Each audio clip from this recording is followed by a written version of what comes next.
gargaar sagee kadhanne Allahu yaa Mawlaana tokkii jaginne hin qabne walitti nu qabee sitti magane yaa Rabbi gargaar sagee kadhanne yaa boleewwan kiyyaa haala biyya keessa yaa dhiiraa dubartii jaarsaa dargaggeessa osontu beekiyyate achiin seenne keessa ammas yaadate kun qabasii odeessa jijjiiramarraa deemaa jiru keessa beerumman islaamaa bakkee jiru eessa jiraatus gaamite hojjete maal balleessa dhimma biyyaa keessa maaltu nu fageessa walqixa oltaanus baay'ina lakkoofsan hangirmaachuu qabu hin mul'atu keessa dubbiin isin laalaa yaa jal'iyoo keessa beektotan qabnu moo jiraatu maaf leessa maaf dhaabbanne laala akkuma kaleessa awwaa mul'ate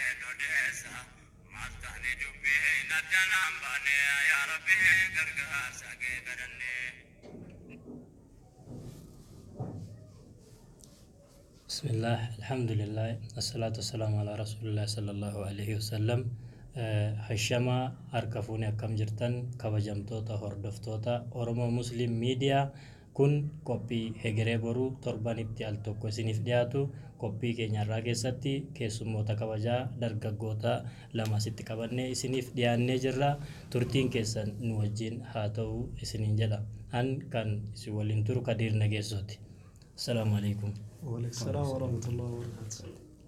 هوندا درستني واميچا كينيا nuuf dhageettanii asitti nuuf argamu keessanii maqaa Oromoo Musliim Miidiyaatiin hedduu galatoomaa isiniin jedha. Isinis hedduu galatoomaa. Ulfaadha nu kabajitanii nu yaamu keessanii.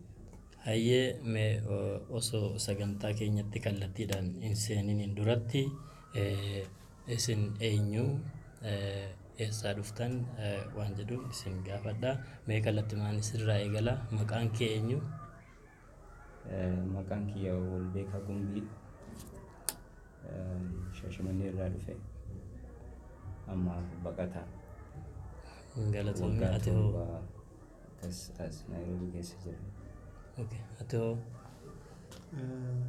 Anilleen Ahmed Galgal waayinaan jedhanii achuma ollaa isaanii dalalarraa dhufe ammaaf baqataadha biyya keenya jiradha.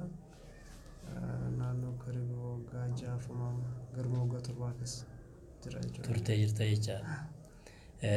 Galatooma mee hayaata islaamummaatiin wal qabatee ijoollummaan keessan maal ture? Isin maatiin keessan akkamitti isin guddisanii? Tokko jennee yoo jalqabne namuugaa yeroo ijoollummaa isaatti waa hedduu dabarsaa. Fakkeenyaaf an ijoollummaa kootti re'ee tissaa ture, loon tissaa ture osoo sadarkaa mana barumsaa hin galiin duratti maatiin koo jechuudha. Isinummaas mee kanumaan wal qabatee Walbeekaa irraa eegalla. Ijoollummaa kee akkamitti dabarsite? Duban nu deebistee jechuudha. Dhugaadha. Wanti keessa darbanii as gahan waan baay'ee gabaabumatti an ijoollummaa kiyya barumsumarra dabarse yeroo umrii barumsaa illee hin geenye maatiiwwan waliin jechuudha. Anuma umrii xiqqaa barumsa eegale seenaa loon tisuu yookaan waan akkasii hin dabarsine barumsumarra dabarse jechuu danda'a. Ati maatii keessaniif jalqabamoo mee xiqqoo tokko irra nu bu'uu dandeessaa? Maatiin abbaan kiyya jaartii 4 qaba. Maashaallah. Haati kiyya jalqabaati. Haadha kiyyaaf ammoo ani kashanaaf akka dhumaa jechuudha. Maashaallah. Abbaan kiyya ammoo ijoollee baay'ee na durallee namootaallee ijoollee baay'eetu jiran. Akka mana haadha kiyyaatiif ammoo ani kadhumaati. Maashaallah hedduu namatti tola. Mee ati hoo Ahmad ijoolleetti yeroo ijoollummaa keetti maalitti dabarsite?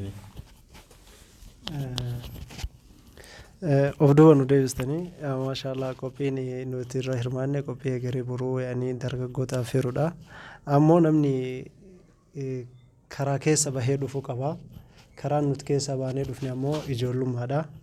Naam ijoollummaa keessatti yaani maatiin kiyyaa re'ee akka bobbaasu re'ee akka tiksutti na bobbaasan jalqaba. Re'ee tana hedduu tikse. Sanirraan booda ammoo gara loowwanitti ceene wariilee hedduu tise.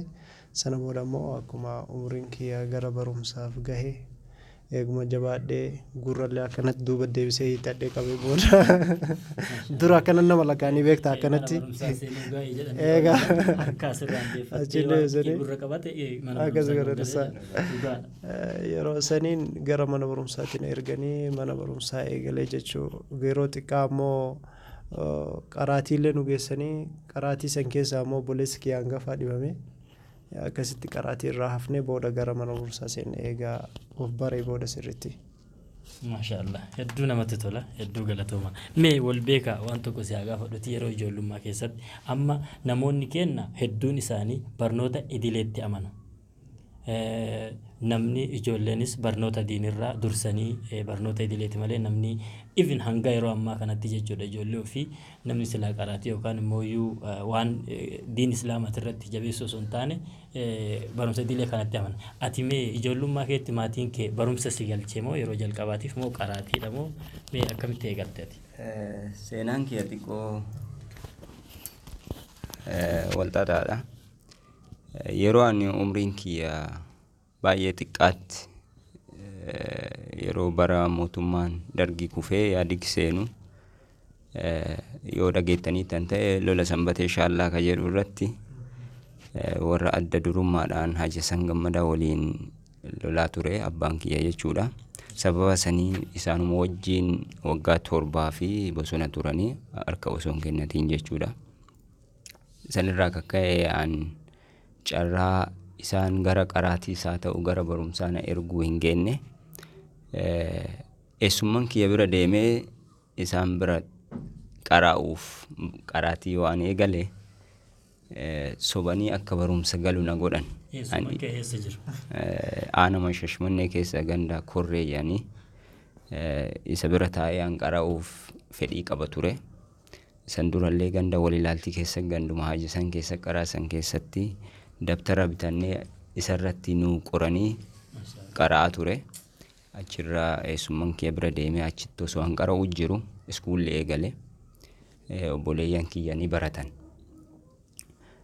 Akkaawuntii nu bira ta'anii mana keenya jechuun mana abbaa kiyyaa haati abbaa kiyyaa baay'ee na jaalatanii isaantu akka baradhuu fi na yaame. Anammoo yeroo sanitti qaraatii dursee hin baradhu jedhee didee qaraatiif deeme. Fedhiin nama kennaa ijoollee gara qaraatii erguu yeroo sanitti baay'ee gadi bu'aa waan ta'eef dursa qaraatiidhaaf hin kennan barumsaaf kennan. Akkuma sheeni kiyya tokko jedhu maal jedhanii dur qaraatii namni erganii nama gowwaa takka nama qaama hir'uufaa waan akkasii nama akkasii yoo ta'ini kaawwan gara barumsaa ergan kun wallaalummaadha. Isaan osoo san duratti waa'ee diinii irraa beekumsa gahaa qabaatanii saniin godhan ture. Hanqina diinii hanqina barumsa diinii irraa kaka'ee waan san godhanii haa ta'u wanuma saniin wal qabatu fedhiin maatiin kiyya yookaan akkaawuntii haati kiyya qabdu maal ture akka barumsa galu ture. Saniif an galuu dinnaani akkaawuntii ni dhibamtii kootu gaafadhu naan jedhan. Jaalala isii baay'ee waan qabuuf an isii gaafachuudhaaf qaraatii dhiisee dhufe. Achi sobanii naan bisanii barumsa na seensanii walii galatti namoonni keenya hanga har'aatti illee dursa kan kennan barumsaa sun ammoo dogongora.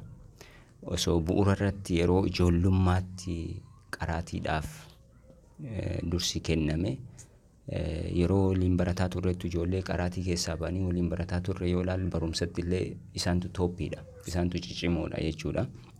Saniif osoo namni keenya hunduu xiyyeeffatee yooma ka barumsa idileellee booda ka galchan taate jalqaba irratti yeroo ijoollummaa akka diinii baratanii guddatan gara diinii erganii waan guddaadha sanirraa hanqinnatu jira kan irratti hojjechuu qabu ammoo isini numa hawaasa barsiisuu qabna waan san irratti akka hojjetanii sun hanqinnatu jira waan nama hunda bira kan jedhuu fi kiyya san fakkaata. Hedduu galatoomii seenaan kee baay'ee namatti tola. Dhugaadha kun waa nama barsiisuudhaaf fakkeenya namaa ta'uudhaaf namni seenaa darbe kan kaasuuf dhaloonni dhufu waa irraa haa baratuu fi akkuma seenaa kan kee kun ta'e namoonni biraatis hanga har'aatti illee seenaa ammaati keessa dabarte kana kan muudamaa jirantu jiru. Kanaafuu iyyuu amma nutis qophii kana kan qopheessineetiin dhaggeeffattoota yookaan immoo hordoftoota keenyaaf kan qopheessineef akka waa irraa barataniif. Mee Ahmad ati hoo ijoollummaa keetti qaraatii eegalte moo barumsaan eegalte? Maashaallah obboleessi keenya Kadiir hedduu galatoomii. Ilaalchi obboleessi keenya asii kaasee ilaalchi dogoggora hawaasa keessa jiru suni naannuma hunda jira. Ani naannoon keenya illee walitti dhiyeenya ta'uu malee sun akkuma osoo naannoo garaagaraallee taane yeroo durii sanitti ilaalchi sun hedduu dogoggorallee hedduu dadhaballee naannuma mara jira. Amma hoo wanni sun jira namoota cufa keessa. Namoota cufa keessa hin jiru. Ammas dhokatee namoota garaagaraa keessatti jiraachuu ni mala. Kanaaf wanti sun hedduu dogoggoraa. Namni durii yoo miidhaan fa'aa okkolaa ta'e yoo ijji fa'aa kalaamsuu taate takkii bal'aa taate gara diin ergan. Gara barnoota ergan mana barumsaa gara diin ergan isaa. Yoo ammoo nama fayyaa qaamaa hir'uun ta'in immoo gara mana barumsaa ergan.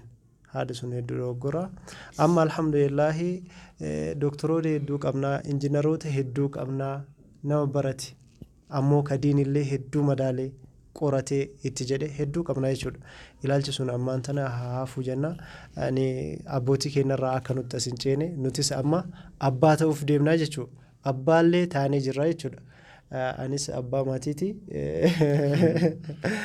Isaan illee amiira kiyyaa ni beekaani.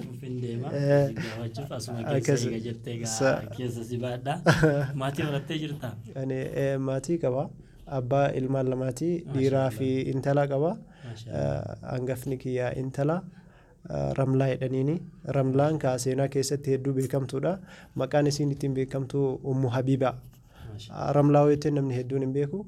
Akkasii Abuu Ramlaa naan jedhanii kan lammataa immoo Rayyaan jedhaniini. Gabaabatti warra raa jedhanii naamamani. Hedduu namatti tola. Ati hoo maatii horattee jirtaa wal beekaa? Baay'ee galatoomi. Wanta irraa gammadu keessaa Naayiroobii dhufe maatii horachuu kiyya. Abbaa ijoollee afuriiti. Dhiira 2 fi dubara 2 qaba. Mana takkarra? Takkumarra. Ammaaf 2 fuudhe. Ammatti yaadallee hin qabu. Hedduu namatti tola. Hordoftoota keenya kun ka hordofaa jirtan qophii egeree boruuti.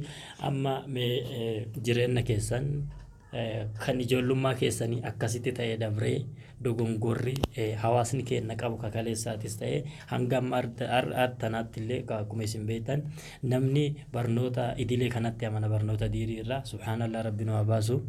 Waan baay'ee addunyaa kanatti waan amanuuf namni barnoota diin dagachuun dogongorri sun naannoo tokko ammallee bakka diin hin dhaqqabinitti innuma jira jedheetiin amana. Mee egaa akkuma ijoollummaa keessan dabarsitaniin mana barnootaattis galtanii waa hedduutu argitanii jirtan jedheetiin amana. Mana barnoota sadarkaa 1ffaa sadarkaa 2ffaa haga kaampaasititti hayaatni islaamaa yookaan immoo ijoolleen dargaggeessi akka kennaa kun shabaabni maal fakkaata ture kan isin argitan walumaa galatti mee maal fakkaata jiruun dargaggeessi yeroo ammaa kun amantaa irraa garam jira? Mee haala hedduun wal qabsiifte fakkeenyaaf haala uffannaatu haa ta'u haala dubbannaatu haa ta'u yoo wal bira qabne shabaaba kaleessaa kadiin islaam gartanii itti wareegamanii umrii isaanii xiqqeenyarraa waa hedduu keessa dabranii asiin gaanii fi isa ammaan tanaa yoo wal bira qabne maal fakkaata? Mee dursa sadarkaa barnootaa keessatti mana barumsa sadarkaa 1ffaa sadarkaa 2ffaa haga kaampaasii jirutti mee wal beekaa sirraa hin eegala. Islaamummaan maal fakkaata yeroo san gaafa ati mana barumsaa keessa turte san har'a hoo odeeffannoo qabdu wal qabatee walumaa galatti mee islaamummaan dargaggoota keessatti maal fakkaata waan jedhu sittiin deebi'a mee nuuf ibsi. Gaafii baay'eedha. Amma danda'eerraa deebisaa. Kadagadhe na yaadachiifta. Wanti tokko asirratti dabaluu ka barbaadu ijoollummaa kiyyaa wal qabatee kan galateeffachuu fedhu abbaa kiyya. Erga turtii waggaa 7 dhokatanii booda dhiifamaan waggaa 7 booda yeroo deebi'anitti yoo dogongoruu baadhee bara 92 akka Habashaatti jechuu akka lakkoofsa Itoophiyaatti akka galaniin barumsa na dhiisisiisan qaraatiidhaaf jechuudha. Kutaa 6-7tti darbee saayibboottan kiyya ka wajjin barataa turre yeroo sanitti 7 darbanii baratanii fedhii akka ijoolleen isaa diinii barattu tana dursitu waan diinii irratti xiyyeeffannoo hin qabne waan barumsa keessa achi fagaatanii jiraniif akka anarraa jalqabee namni gara diinii xiyyeeffannoo kennuuf kutaa 6-7tti yeroo an darbe barumsa addaan na kuchisiisanii qaraatii na erganii maaltu jira si fakkaate namoonni keenya yeroo tokko yeroo umrii fedhiin ijoollee keessaa ba'e waan biraa keessa seenuu eegalte erga yeroo nama ijoollummaa sanitti fedhii qara'uu qaba ture yeroo sanatti fedhii kiyya faana hin deemne akka baradhu godhame yeroo anammoo barumsa keessa seenee barumsa fedhii qabutti qaraatii akka qara'u na godhan qaraatii yeroo sanitti fedhima abbaa kiyyaa guutuudhaaf haa deemu malee qaraatiin kun na fayyadaa boruuf faayidaa qabaa waan jiruuf hin deemne ture. Sababaa fedhii guutuu ittiin qabneef ammoo yeroo sanitti baradheetti fula'uu hin dandeenye qara'ee jechuudha. Kun maali waliigalatti kanarraa wanti fudhannu namni umrii itti waa fedhu tokkotu jira. Keessattuu yeroo ijoollummaatti wanti si keessa bocame waa qabachuu danda'u sanitti osoo akka baratu diinii baratan taasifame. Xiqqoo yeroo ol guddatee dargaggoomuuf deemu keessatti yeroo sanitti hin fudhatu yoo jala irshoon hin jiraanne jechuudha. Kanaaf mudannoo tokko sunillee waggaa tokko dhiisee qaraatillee baay'ee hin qaraane xiqqooma qara'ee gara barumsaatti deebi'ee waggaa tokko booda jechuudha. Barumsa haayiskuulitti illee yeroo baradhu namni xiyyeeffannoo diiniidha yoo guddate yoo salaate ka salaata isaa yeroo eeggatee salaatu islaama jabaa yookaan mu'mina jabaa jechuudha.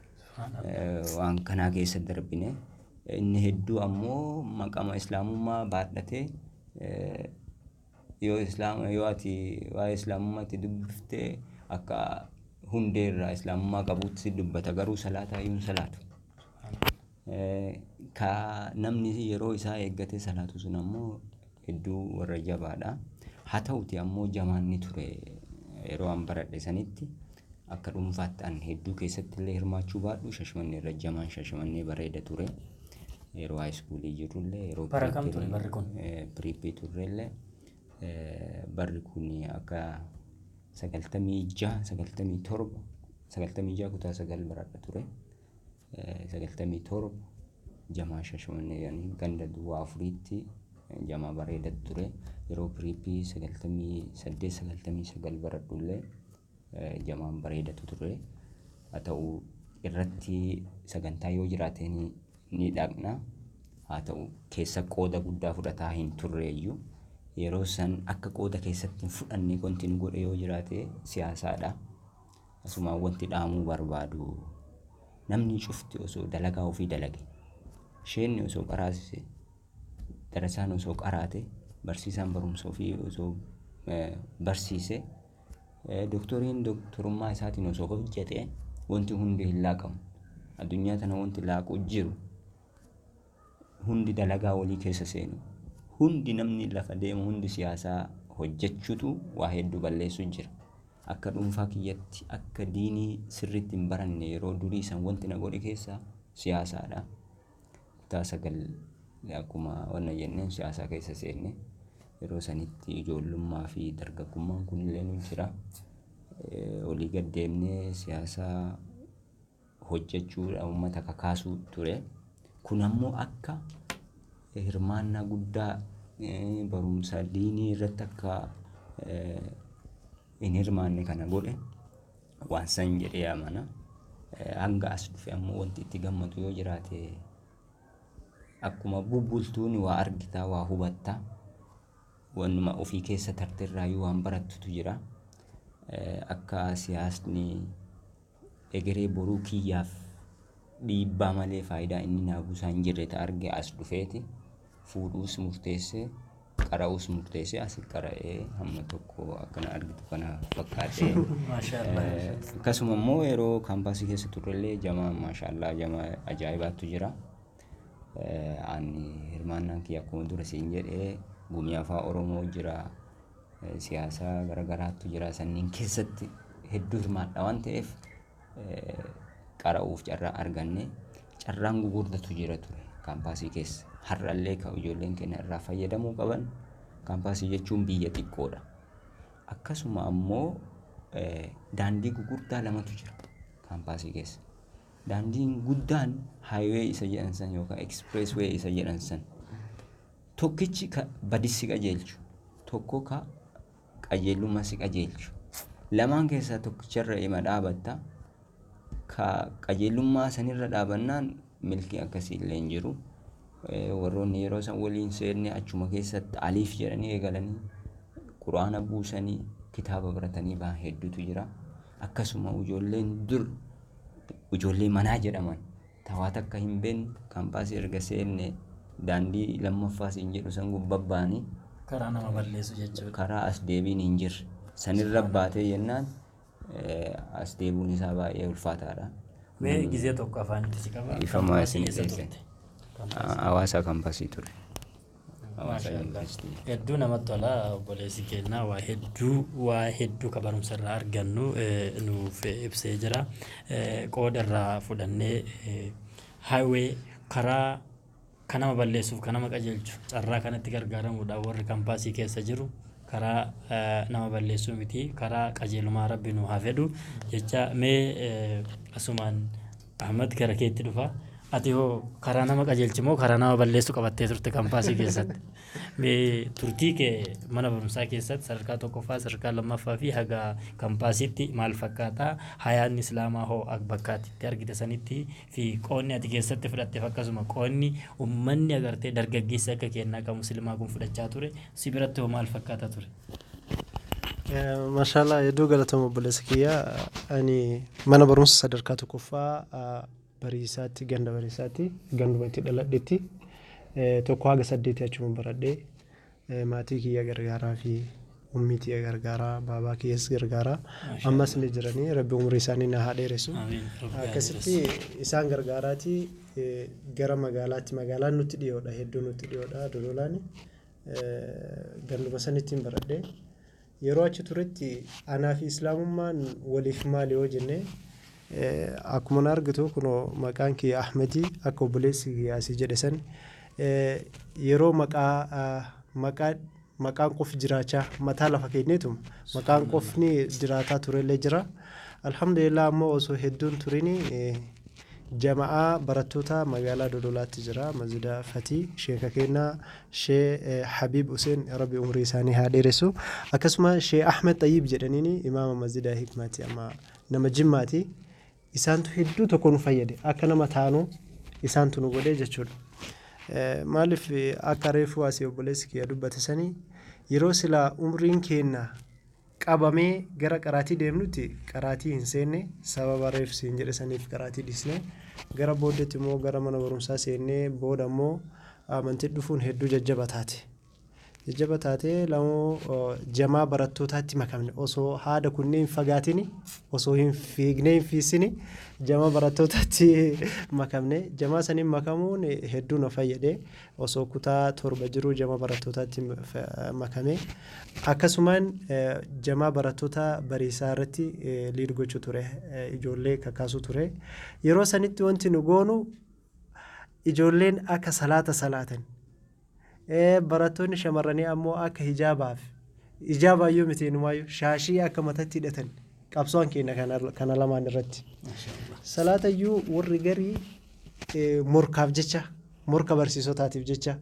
osuma uduu an godhin dhufeetuma warra uduu godhatee daawwatu kana Allahu akbar jedheetti seene nagarre akkas turre alhamdulillah qabsoo yeroo dheeraa booda gandaanitti dhaladhisan keessatti salaatni barattoonni jamaadhaan akka salaatamu heeyyamame hijaabanni illee akka uffatamu heeyyamame eega qabsoo saniiti gara magaalaatti ol dhufne nuti magaalaa useenne qaraatis seenne ammaan tana jama barattootaatti hedduu makamnee barnoota daawaa torbaan irraa godhamu jira harbaa fi sanbata guddaa godhama daawaa kana makamnee alhamdulillah hedduu bareeda ture 10 haga 9 haga 12 achumatti xumure magaaluma sanitti magaaluma Dodolaatti xumure hedduu jama barattoota waliin ijoollee jajjaba jira wal gorsaa wal gargaaraa turre daawaa waliin babal'isaa turre jechuudha sana booda gara imala gara yuunivarsiitiin deeme Wallo yuunivarsiitiin nagahe akka obboleessa kiyyaa jireenya kaampaasii hedduu keessa turuu baadhuus yeroo ani mana barumsaa itti seene yeroo gaafa Habaash gad dhuftee biyyee raafamu turte san ture turtii moggaa tokko booda ani yuunivarsiitii mijoofne yeroo barattoonni yuunivarsiitii yaansanitti anilleen gadhiisee bahee jechuudha kombolcharra ture Wallotti jechuudha.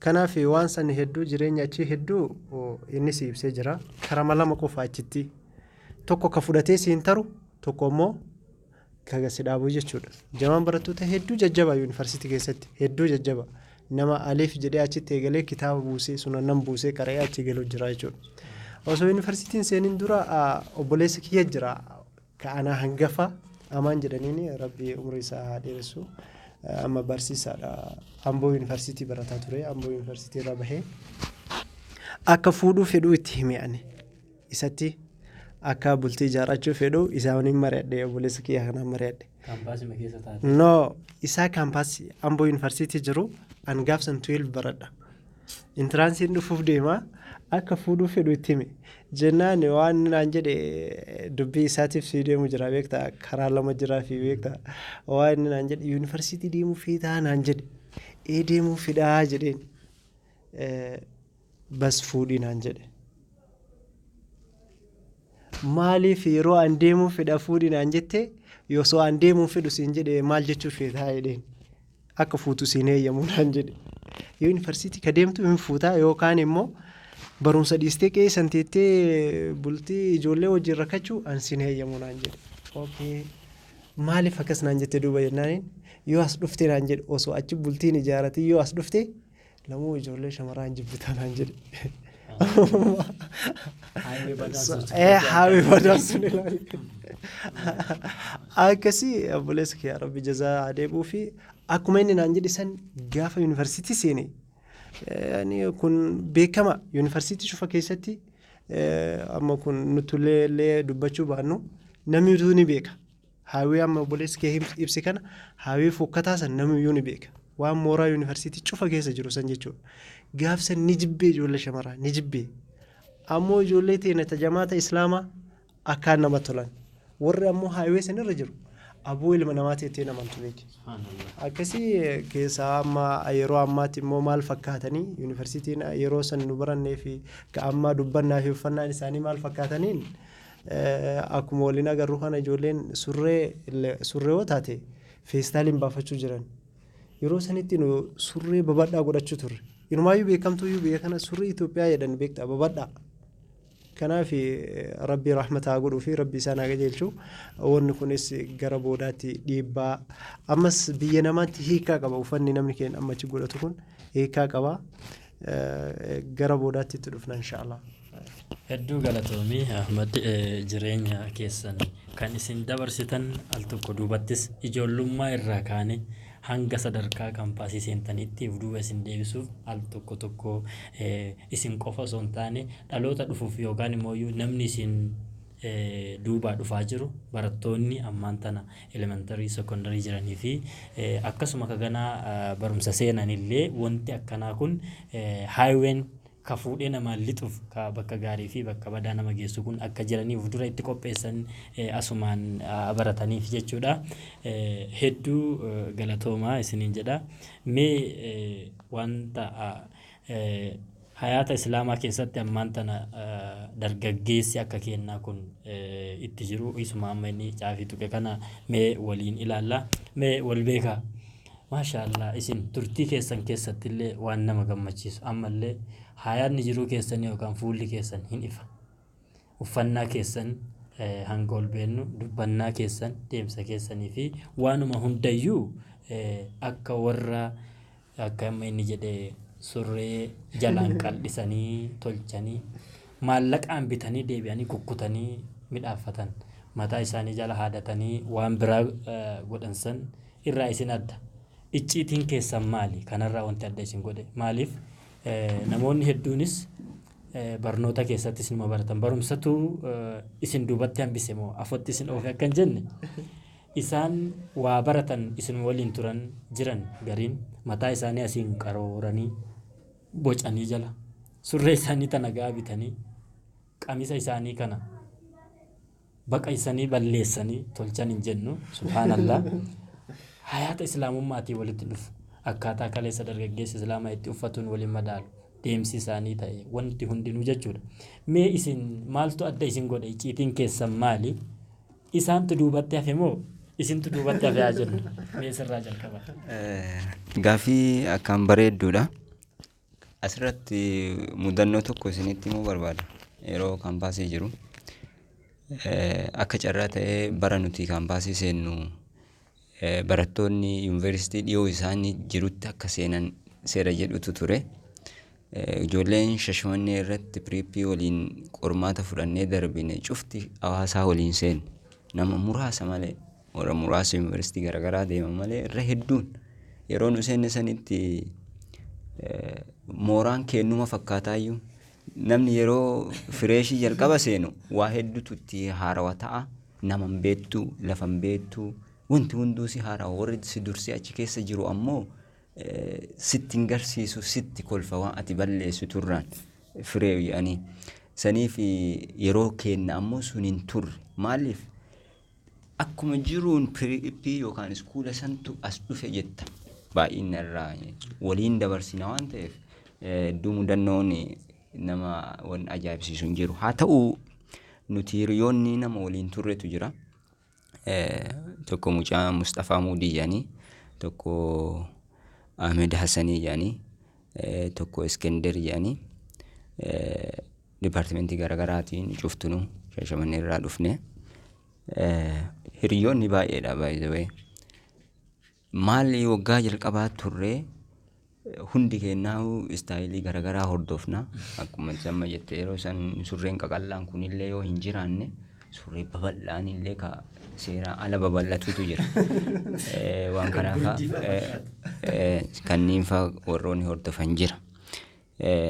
Ijoollee ammas hin jedhu Ahmedii sanii Mustafaa Iskenderii ana taanee nuti faashina namaa nuti maali jennee of gaafanne waggaa tokko amma xumuruu jirra. Maaf akka namaa faashina hordofu? Dura faashina hordofu jirra. Nuti maali musliimaa mee akka musliimaatti nuti maal gochuu qabna? Nama hordofuu qabna moo namni nu hordofuu qabaa jennee of gaafanne. Namni nu hordofuu qaba. Uffannama akka islaamaatti ajajamnu kana akka faashina ta'ee namni nu faana hordofu gochuun qabnu waan jedhu gaafanne. Maashaallah. Ijoollee san har'allee itti jiranii Rabbiirraa haa jaallatu. Ni dandeenya. Maal gochuu qabna? Yoo xiqqaate areedamaa gadi hin dhiifne. Nuti akka amma wal faana yaanu kana osoo wal fakkaannee areeda gad dhiifne kan na biraatu faashina jedhee hordofaa achiin amantii wanna jechuu danda'a. Surree maan gabaafne waan jedhu kaasne kunoo amma 3/4 yaanii surreen gaggabaabaan kun jira. Isa yoo uffanne hoo tokkoffaa asiin akka shari'aatti nu eeyyamama. Lammaffaa surree lafarra harkisuu irraa namni akka faashinaatti sanuu hordofa. Maa hin goonee waliin jenne. Sadaffaa ammoo dubartii maa cabbatuu hin dhiisne numaaf cabbanna. Arfaffaa suuraa hin kaanu yeroo sanitti suuraa ka'uun hin eeyyamamu waan guddaadha. Moobaayiliin kun hin jiru tabileetii amma namni hunduu kaameraa maaliin ta'ee gaazexeessaa ta'e kun yeroo san kaameraa barbaaddee kaata. Kana hunda irra walii galle Attaa suuraa qabnu hunda gubnee finne nama haganaa kanaan. Yeroo waggaa lammaffaa deebinu hundi kennaa nama 4 ammasiin jedhu areedaan gadhiisne surreenii gabaabsinee dubartii cabbatuu dhiisnee suuraa ka'uu dhiisne. Haala si ajaa'ibuun ijoolleen musliimaa irra taree ijoolleen kaafiraa nu hordofu eegalte. Maashaallah. Mucaan tokko ijoollee Wallaggaatii Pirotestaantiidha. Haga eebbifamnee baanuu areedni isaa inumaa musliima ta'e jedhanii shakkan. Nu dhiyaataa Faashina keessan nu fakkaachuudhaaf areeda gadhiisee akkas ijoolleen musliimaa hedduutti waan san godhan surree gabaabsanii baay'ee nu hordofaa turanii. Haala saniin osoo namni ofii fakkeenya namaaf taatee akka kanamaa hordoftu irra keetuu akka hordofan gochuu dandeettaa waan kana kaasuu barbaade. Kan si ajaa'ibu warra areeda waliin gadhiisna siin jedhu Mustafaa Muudii sun areeda cinaa tokko qofa qaba dabil feesii jennaan. Ifama san waliinuu silaa cinaa tokko qabaa tokko duwwa jedhee hin dhiisne areeda cinaa tokko qabu san gadhiise. Ammatti yeroo ammaa maalirra akka jiru hin beeku. Agas turre agas tattaafataa turre jechuu barbaade. Anta yeroo san gaafas waadaa waliiseen hanga ammaa murree. Kanaaf gabaabumatti gara gaafii keetii deebuudhaaf har'a maaltu nama rakkisa? Barumsatu akka waan san godhan nama godhamu barumsa dhabuutu nama godhaa. Barumsa dhabuullee miti barumsaallee miti. Sammuu qorqalbii jedhan san. Namni rabbi maaliif na uume beekuu dhabuutu waan san nama godhu. Har'a addunyaa tana irratti akkuma nuuf fakkaateef akka gammannee jiraachumaaf nu uume moo maaliif nu uume? Waan rabbi nu uumeef yoo beekte wanta fedhii keetiin godhuuf taaturraa ka of daangeessitu jira, ka godhuu hin barbaanne ammoo gootutu jira. Waan rabbi si uumeef yoo beektee ofitti himtee jechuudha. Kana wallaalutu wama hunda keessa akka laaqannu nu godhutu jira. Kanaaf maali? Rabbiin kan uumeef akkuma beekamu akka isaa gabbarruufi miti boruuf. Nuti akka musliimaatti har'aaf jiraan nama boruuf. Addunyaan tun yeroo hundaa masiida hundaa ni hima, sheenni hundaa ni hima, onlaayinii ni himama, ganda mana kiraayiti addunyaan tun jechuu addunyaa. So namni tokko atiin kun Naayiroobii keessa jirta miti walumaan jirra. Mana kiraa amma galtu kana waan hunda itti guuttee bareechiftamu mana kee ofii ijaarattee bareechifta. Ofii ijaaradha. Kee bareechiftaan namni waa xiqqoo qabu as taa'ee mana namaa keessa taa'ee ka ofii biyyatti ijaaratu jira miti.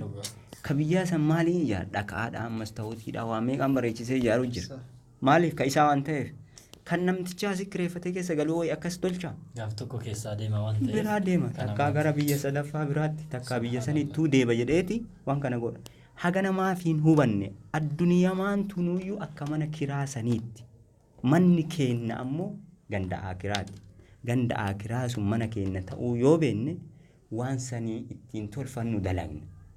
Kanaaf ijoolleen faashina hordofan ka surree qal'isanaa ta'uu, ka mataa jala haadanaa ta'uu, wantoonni asirratti haasa'uun nama salphachiisu hedduutu jira kan raawwatan.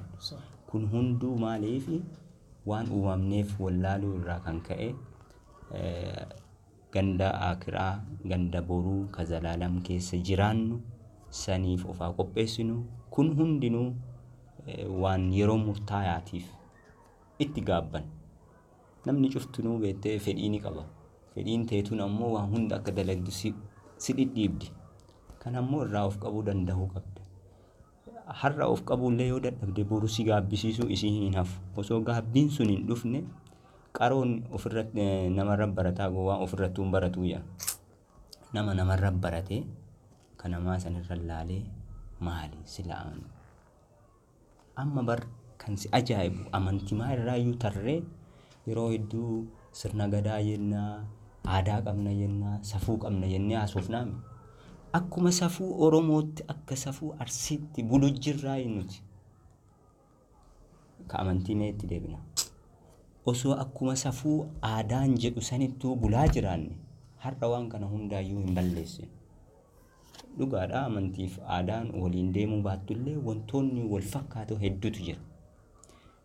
Aadaa amantiin waliin faallessine fudhannee osoo itti dalagaa jiraannee har'a wanti hedduun ni fooyya'a. Kaleessa nuti karaa irra osoo taphataa jiraannee manguddoon tokko yoo dhufe karaa irraa daddafnee gorree dabarsine. Har'a sun jira. Itti cufnamu har'a karaa bannaaf. Kun maal amantii qofaayyuu miti. Akka aadaatittuu kun maal safuumi. Kana hundatu badeera. Safuu kennattaa deebinu, amantii kennattaa deebinu, waan rabbiin nu jedhee hordofnee waan ergamaa rabbi sallallahu alaihi wasallam karaa nu godhan jala haa deemnu jedha. Kun hundinuu waan taruu boru itti gaabbuuf jiraannaa osoo boruun gaabbinee har'uma of dhaqqabnee irraa haa deebinu jedha. Isin dheeressee dhiifama guddaa. Hedduu galatoomii, hedduu baay'ee galatoomii barumsa agartee har'a addunyaatiif boruu akiraatiif illee nu fayyadu ka agartee hordoftoonni keenya yookaan immoo dhaloonni qubee ammaan tanaa dargaggoonni hedduu irraa baratan jennee kan itti amannu dhugaa lafa jirtu nu lafa kaa'uu keetiif hedduu galatoomsiin jenna. Dhugumatti akkuma ammati jette wantoota tokko hedduu baay'ee kan nama qaanfachiisan ka duudhaa keenya keessa illee hin jirre ka amantaa keessa illee hin jirre osoo akka aadaattuu deemne waa hedduu safuu hedduu ka gochuu hin qabne ka ammaan tana akka namoonni tokko yookaan immoo dhaloonni ammaan tana dhufu itti wal balleessaa jiruu fi turellee ni jira. Mee Ahmad ati hoo akka isaatti saree dagadhiisuu baattu namuu waa hedduu baratanii jirtanii sadarkaa barnootaa keessattis ta'ee amma mee achi asis hin deebisna. Jireenya addunyaa kanaati irratti dargaggeessi yeroo ammaa daawitii islaamaa keessatti akkamitti uf ilaalaa jira? Ati hoo akkam jirta? Mee xiqqoo irra nu ba'i. Maashaallah hedduu galatoomii obboleessi kiyyaa gaafii bareedaadha. Wanni darbe wanni himamuu fi keessatti uf ilaalanii gara fuulduraatti akka tarkaanfatamuu fi obboleessi kiyyaa waa hedduu kaasee waan guddaa kaasee sanirraa waa hedduu baratan jedhee abdadhaa. Keessattuu fikiraa fakkeenyatti inni fuudhee lafa kaa'ee addunyaan ganda ergisaa akka taate warri olomaa'iin seenaa waan jedhan nabi Nuux maleekaan ni gaafatan gaafa alayhi salaam gaafa umrii keessaa umrii isaa dhumatee gara akiraatti deemamu ni gaafatan. Mee addunyaa tana hagam akkamitti ilaaltaa yookaan addunyaa tana akkamitti ibsitaa yaa Nuux jedhanii isa gaafatan. Nuux akka rabbiin quraana keessatti nu ibsee barri daa'aa isaa qofti waggaa 950. Akka olomaa'iin seenaa jedhanitti waggaa 1000 agas turee jedhan. Kanaaf nabi Nuux akkaataan addunyaa itti ibsee addunyaa tana akkamitti ilaaltaa jedhamee gaafatamee jennaan akka isin mana tokko ka balbala lamaatti ilaalaa jedhe. Balbala gara naatiin seenee ta gara naatiin keessaa bahee jedhe. Waggaa 950 ka daawaa qofa irratti kan inni waamee jechuudha. Kanaaf addunyaan tun keessummaa ta'uu isii beekee namni martuyyuu faashina kana osoo ofirraa xiqqeeffate keessaayyuu gaaf tokko akka tasaa biyya Zihaaraa deemee ture ummii kiyyaa fi baabaa kiyya Zihaaruu deemee ture. Wanni an arge dargaggoota biyya keenya sanirraa akka obboleessi kiyyaa naan jedhe inni hedduullee dhaqeellee hedduu keessallee ture dhufee waa hedduu arguu danda'a. Wanni an irraa arge tokko surree qal'isuu fi mataa asiin akkana ol dhaabu kana. Yeroo nu barannu sanitti mataa ol dhaabuuf surreen qal'isuun kunillee hin jiru.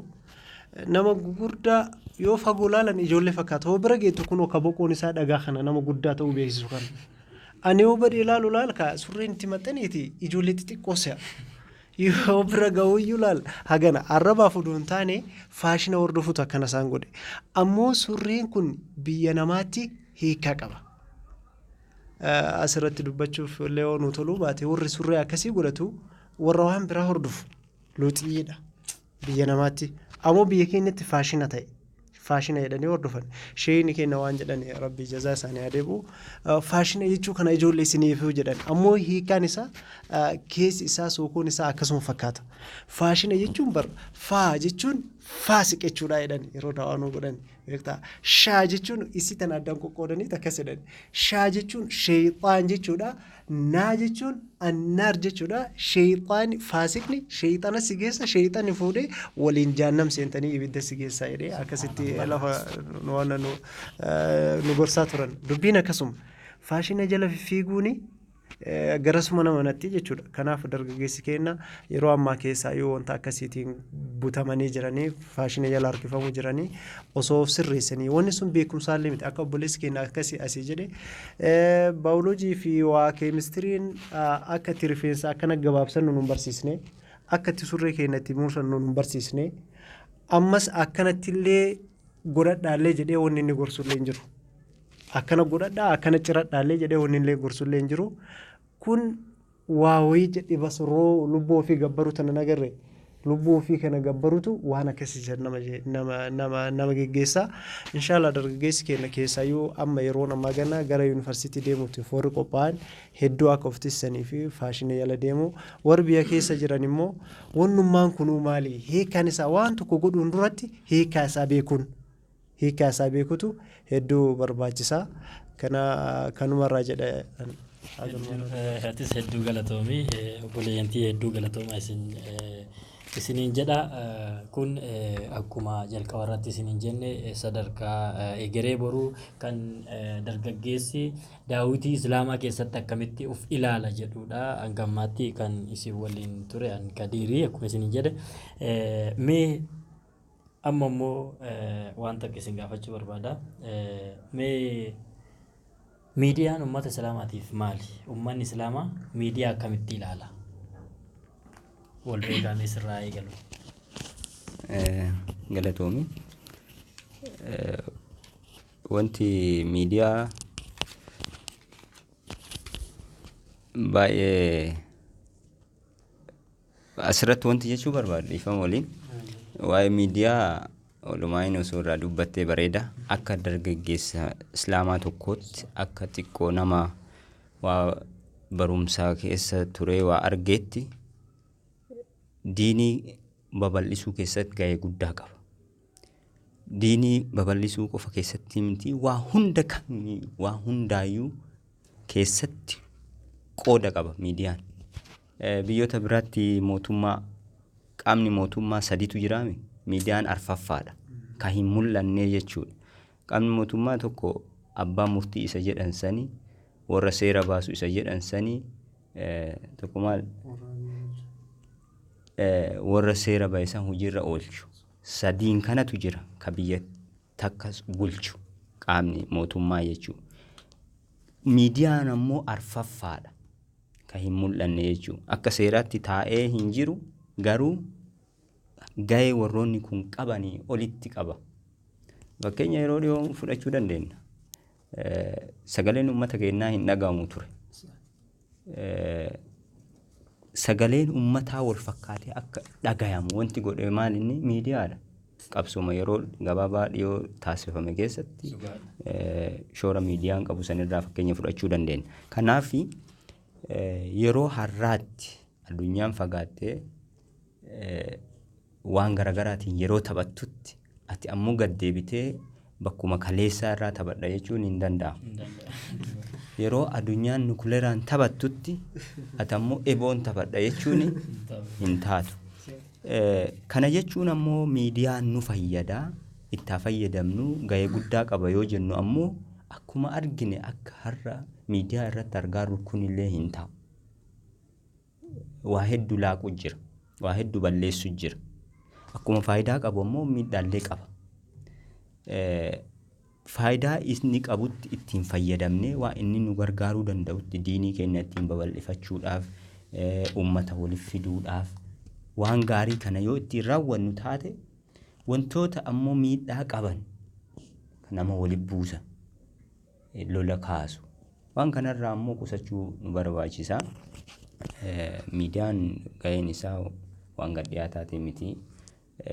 Dhaamsa dhumaa waa'ee miidiyaan wal qabatee wanti jechuu barbaadu warroota sooshaal miidiyaa irratti gad ba'anii uuma argan laaqan akka isaan of qusatan hundinuu gahee ofii haa bahu.